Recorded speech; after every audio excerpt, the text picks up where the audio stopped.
أعوذ بالله من الشيطان الرجيم.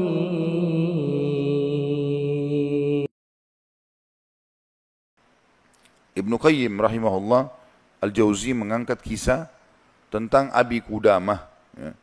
Seseorang yang disebutkan namanya oleh beliau. Sudah pernah saya sebutkan cerita ini belum? Selalu belum, ya. Baiklah.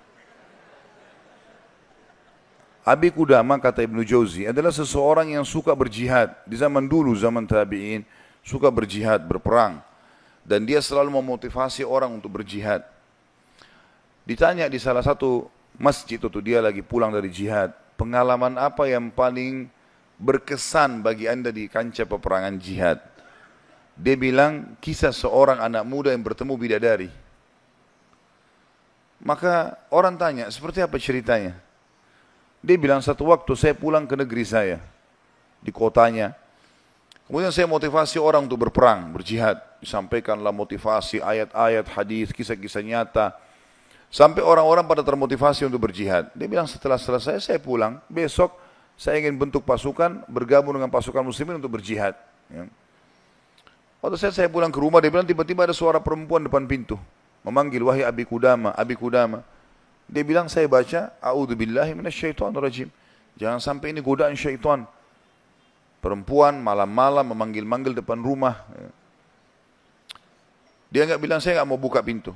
Terdengar lagi suara kedua kali, Abi Qudamah, buka pintu. Suara perempuan. Dia bilang, a'udzubillahi minasyaitonirrajim.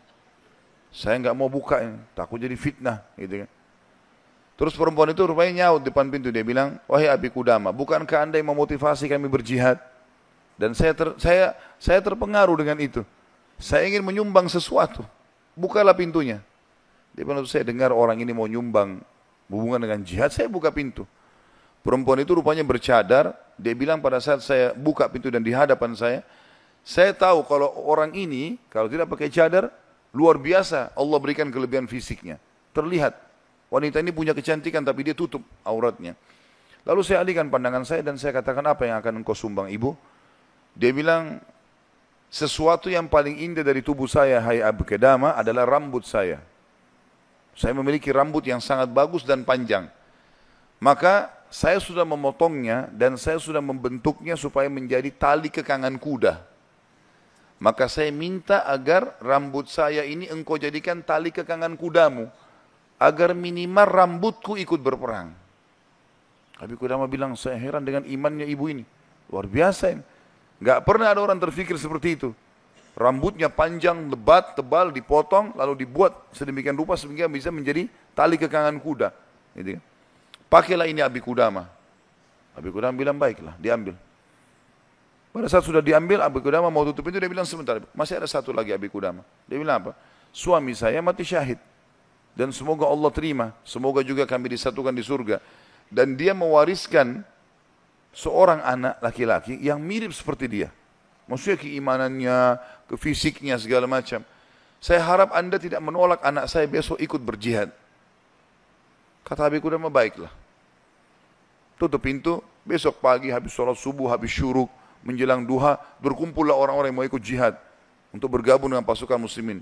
Setelah Abi Qudamah bilang, saya motivasi mereka, datanglah seseorang dari belakang saya berteriak, Abi Qudamah, suara seorang laki-laki. Dia bilang, saya balik ke belakang, waktu saya balik saya seperti melihat matahari. Artinya ada seorang laki-laki putih, tinggi, gagah, rambutnya indah, fisiknya kekar di atas kuda. Dia bilang, saya sendiri kagum melihat orang ini. Luar biasa secara fisik, membuat orang sudah kagum. Dia bilang, terus dia bilang, hai Abi Qudamah, saya anaknya ibu semalam yang memberikan rambut kepada anda. Dan saya siap untuk ikut berperang. Dan wasiat ibu saya agar saya jangan pulang. Suruh mati syahid. Kata Abi Qudamah, saya kagum melihat lagi anak ini. Sudah kagum melihat ibunya, kagum melihat anaknya. Bagaimana keyakinan mereka berdua tentang janji Allah. Dan hidupnya di situ sudah. Lingkup hidupnya itu adalah yang dijanjikan oleh Allah dan Rasulnya. Udah, Allah bilang dapat ini, ya sudah, dia yakinkan iya. Sholat dapat ini, puasa dapat ini, jihad dapat ini. Yakin, tidak ada keraguan. Hidupnya terbentuk di situ, itu yang dijalani sama dia. Dia yakin meninggalkan juga dosa, ini adalah pintu yang baik. Kalau dia buat, dia akan jauh dari Allah. Maka dia berada di lingkup itu, kendaraan itulah. Kata Abi Qudamah, baiklah anak muda, kau masih muda, gitu kan. Saya akan letakkan kamu di bagian belakang pasukan. Anak muda itu diam. Dia bilang, Abi Qudamah bilang, ini saya tentu simpulkan ceritanya ya, karena saya tidak hafal secara lafaz letter tentang kisah, tapi saya datangkan poinnya gitu. Kata Abi Qudamah waktu perang lagi berkecamuk, tiba-tiba anak muda ini sudah ada di depan. Lalu saya lihat dia, dan memang di pikiran saya dia bilang cuma anak muda itu saja. Saya datangin dia, hai anak muda mundurlah. Kamu masih muda, belum berpengalaman, gitu kan. Saya khawatir atas dirimu. Dia bilang, wahai Abi Qudamah, Allah berfirman, hai orang-orang beriman, kalau kalian bertemu dengan orang kafir, jangan kalian mundur. Allah bilang, jangan mundur, Anda suruh saya mundur. Gitu. Gitu. Kata Abi Qudamah, saya nggak bisa bantai ini karena dia pakai ayat. Gitu. Maka saya pun berada di sebelahnya sampai akhirnya karena perang lagi berkecamuk terpisahkan. Otomatis terpisahkan. Waktu pasukan lagi istirahat, saya coba cari anak muda ini. Saya nggak cari, pikirannya sudah nggak ada yang lain. Targetnya anak muda ini gitu. Itu betul-betul menarik perhatian dia. Dia bilang begitu saya lihat orang lagi istirahat semuanya karena capek berperang. Maka saya lihat anak muda ini sibuk menyiapkan makanan para mujahidin, mengikatkan tali kudanya, menyiapkan rumput kudanya. Pokoknya dia sibuk dengan itu. Jadi dia betul-betul menikmati apa yang sudah Allah dan Rasulnya perintahkan. Ini targetnya dan ini benar bagi saya. Selesai. Ini adalah konsep hidup saya. Gitu. Maka Abi Qudamah bilang, saya kagum melihat anak muda ini. Kemudian perang berkecamuk lagi. Berkecamuk lagi, yang kedua kali, kemudian pada saat lagi maju, saya anak muda itu di depan. Saya datangin lagi, hai anak muda, ke belakang lah. Dia bacain lagi ayat. Nah. Wahai Abi Qudamah, Allah berfirman, hai orang beriman, kalau bertemu dengan orang kafir, jangan kalian mundur. Bagaimana Allah bilang jangan mundur, Anda suruh saya mundur? Abi Qudamah diam, tidak bisa bantah karena dikatakan ayat. Berkecamuk peperangan dipisahkan oleh prajurit yang saling serang satu sama yang lain, sampai akhirnya tiba malam hari, waktu istirahat. Kata Abi Qudamah, dua pasukan istirahat, lalu saya cari, di mana anak muda ini, di kemah mana dia? Cari-cari sampai dapat kemahnya. Kata Abi Qudamah, waktu saya masuk dalam kemahnya, saya temukan anak muda itu sedang tertidur dan senyum. Senyum lebar gitu. Saya penasaran, anak muda ini lagi mimpi apa gitu. Dia bilang, saya tunggu sampai senyumnya sudah redah, kemudian saya tepuk, bangunkan, hai anak muda bangunlah. Apa yang kau lihat dalam mimpimu? Kata anak muda ini, demi Allah wahai Abi Qudamah, saya melihat saya masuk ke surga. Saya masuk surga, saya lihat taman-taman, saya lihat pelayan-pelayan, lihat luar biasa surga yang luas. Dan saya lihat seorang wanita yang sangat cantik, saking cantiknya sampai saya tidak sabar untuk menjamahnya. Gitu kan. Lalu dia mengatakan, belum waktunya hai suamiku. Padahal sebenarnya anak muda ini belum menikah. Ya. Lalu dia bilang, engkau, perempuan itu bilang, engkau akan bertemu dengan aku besok siang. Kata anak muda itu, setelah itu Anda bangunkan saya. Dan saya berharap Allah membuat saya mati syahid besok. Untuk mendapatkan apa yang Allah janjikan. Yang jelas, kata Abi Qudamah, saya kagum. Artinya Abi Qudamah pun sekian tahun berjihad, belum pernah mimpi seperti ini. Gitu kan? Besok pagi dia bilang berkecamuk lagi peperangan. Saya temukan anak muda itu di depan. Terus dia menyerang musuh. Gitu kan? Sampai akhirnya peperangan selesai. Dan sudah menang muslimin, korban banyak di musuh dan di orang muslim. Anak Abi Qudamah bilang target saya mengejar mana, cari anak muda ini. Terbunuhkah atau belum terbunuhkah, dicari. Dia bilang saya cari di jenazah prajurit muslim yang disusun, ternyata ada bergeletakan, saya temukan ada anak muda itu. Penuh dengan darah. Gitu. Ya. Tapi masih hidup. Dan dia lihat, waktu saya datang, dia dengan senyum mengatakan, Abi Qudamah kesinilah. Dalam kondisi lagi luka-luka ini. Berdarah-darah. Gitu ya.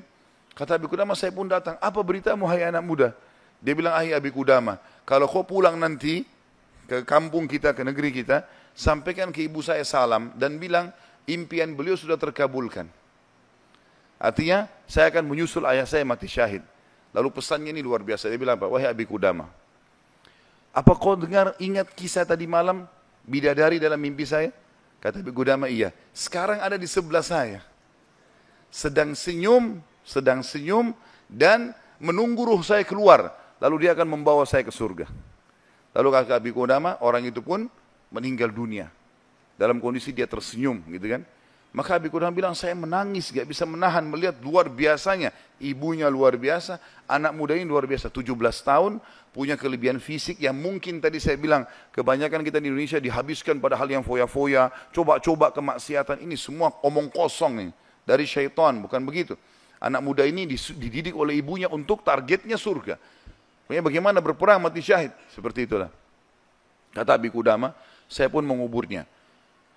Waktu kami pulang ke negeri kami, target saya ke rumah ibunya. Bukan ke rumah saya lagi. Orang semua pada pulang ke rumahnya, ketemu keluarganya. Dia bilang, saya cari ibunya anak muda itu. Begitu dapat rumahnya, saya ketuk pintu, dibuka. Ibu itu buka. Ibu itu begitu lihat, saya tahu Abi Qudamah. Dia bilang, wahai Abi Qudamah, apa kau datang berbelasungkawa atau kau datang untuk membawa berita gembira? Kata ya Abi Qudamah, apa maksud anda ibu? Dia bilang, kalau anda pulang mengatakan anak saya ikut pulang bersama anda, berarti itu belasungkawa. Saya enggak mau anak saya pulang. Mau mati syahid. Tapi kalau anda bilang anak saya mati syahid, berarti itu berita gembira. Abi Qudamah bilang, saya enggak tahan menangis lalu saya mengatakan, ibu, berita gembira, Allah sudah kabulkan impianmu. Anakmu telah menyusul suamimu dan semoga Allah kabulkan.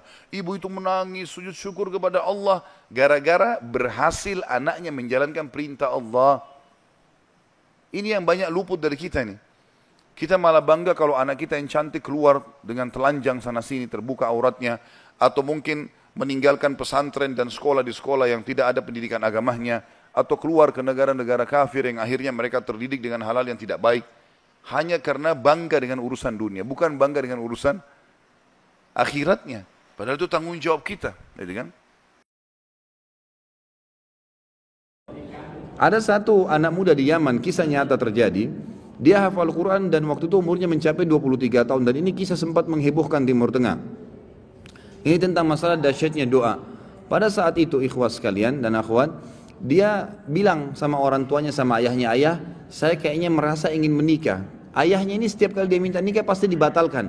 Kata ayahnya, siapa yang mau menikah dengan kamu nak? Kamu buta, kamu gak bisa melihat, kamu sendiri harus diurus oleh orang lain. Belum tentu ada perempuan yang mau sama kamu. Nantilah gitu. Selalu begitu. Dia bilang lagi, sama lagi dipatahkan sama orang tuanya. Sampai akhirnya satu waktu dia putus asa, dia bilang, ya Allah, dia berdoa, ya Allah, tunjukkanlah kepada ayahku kalau aku ini layak menikah. Dan dia selama sebulan. Perhatikan ya, ada kasus ini, dia berdoa sebulan, bukan berdoa sehari, 2 hari, 3 hari. Dia berdoa sebulan, yang dia minta sama Allah apa? Ya Allah, kasih saya seorang istri yang cantik, kaya, pintar. Semua dia minta nih, tiga-tiganya, gitu kan.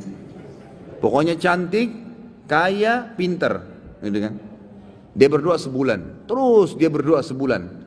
Dan ini umumnya nanti akan saya datangkan kisah lain. Ingatkan saya sebentar, ada kisah seorang dari salaful ummah juga dari tabi'in yang kaya raya, bangkrut jadi kaya gara-gara berdoa sebulan.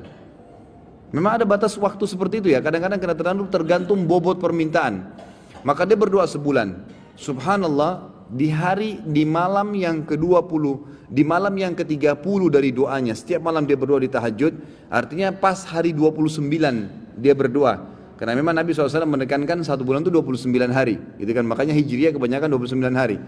Maka dia mimpi, ada suara yang dia dengar dalam mimpinya, wahai fulan, Allah telah ijabah doamu dan jodohmu adalah si fulana, disebut namanya, tapi dalam kisah ini tidak disebut namanya. Ya, si fulana yang tinggal di kampung sebelah, nama ayahnya fulan, gitu kan? Dia bangun, besok dia ketemu sama ayahnya, dia bilang, ayah, di kampung sebelah ini ada namanya kampung ini enggak? Ini di Yaman terjadi ya. Ayahnya bilang ada.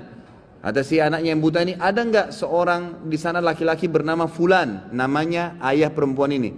Ayahnya bilang ada, dan itu tokoh masyarakat di sana. Baik, ada enggak anaknya perempuan bernama fulana? Kata ayahnya ada. Kata si buta ini, lamarin buat saya. Kata ayahnya, ini kau sudah gila.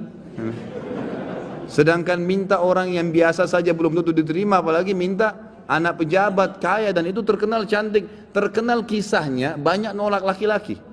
Orang antri di rumahnya ngelamar. Ya biasa orang punya kelebihan biasa begitu kan. Baik, intinya adalah dia bilang, ayah tapi saya mimpi. Dia ceritain mimpinya. Waktu dia ceritain mimpinya, ayahnya juga tersentuh. Tapi ayahnya bilang, baiklah kita ke sana, tapi ini mempertaruhkan nama keluarga. Bisa diterima bisa tidak, gitu kan. Pergi ke sana. Tiba di kampung sebelah, ringkas cerita, ngobrol lah, disambut oleh tuan rumahnya, lalu ngobrol-ngobrol secara umum, kami dari sini, terakhir menyampaikan hajatnya, ini anak saya, orangnya buta, tapi dia hafal Quran, orang yang soleh tinggal di rumah tapi tidak ada pekerjaan gitu, dan dia meminta terus terang kepada saya, agar melamar anak anda. Tahu apa yang terjadi ikhwah? Ayahnya perempuan, tanpa nanya banyak kepada anak laki-laki, mengatakan saya terima lamarannya. Ditanya sama ayahnya si laki-laki ini, sama si laki-laki juga, ayahnya terutama yang tanya, kok kenapa anda langsung menerima, belum tanya anak saya, belum tanya kegiatan sehari-harinya apa? Kata ayahnya ini, yang calon mertuanya, saya tadi malam mimpi mendengarkan suara bahwasanya besok akan datang seseorang bernama Fulan dari kampung sebelah, buta matanya, hafal Quran, terima lamarannya.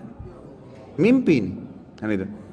Tapi sebulan berdoa, antum baru 2 minggu sudah kempes, makanya nggak dapat, gitu kan. Kemudian kata ayahnya, saya terima lamarannya, tapi saya belum bicara sama anak perempuan saya. Ini luar biasa kisahnya. Dia bilang, saya tanya dulu anak perempuan saya, kalau dia terima alhamdulillah, kalau enggak berarti tidak. Saya mohon maaf. Dia masuk ke dalam bicara sama anaknya. Ini cerita ayah perempuan bicara sama anak perempuannya. Dia bilang, nak, ada orang dari kampung sebelah, orang baik, dipuji-puji dulu. Hafal Quran tapi buta matanya, ingin melamar kamu nak, namanya si Fulan. Kaget si ayahnya perempuan, lalu perempuan bilang, saya terima lamarannya ayah. Selama ini nolak terus ini, orang datang bolak-balik, yang sudah gagah, yang sudah kaya, yang pintar, ditolak semua. Anak perempuan tidak mau. Langsung kata ayahnya, kok bisa, kau belum lihat dia nak, dia buta. Dia bilang, enggak ayah, tadi malam saya mimpi bahwasanya besok akan datang jodohmu laki-laki bernama Fulan dari kampung sebelah, matanya buta tapi hafal Quran, terima lamarannya, dia akan membahagiakan kamu. Caranya Allah subhanahu wa ta'ala. Bismillahirrahmanirrahim.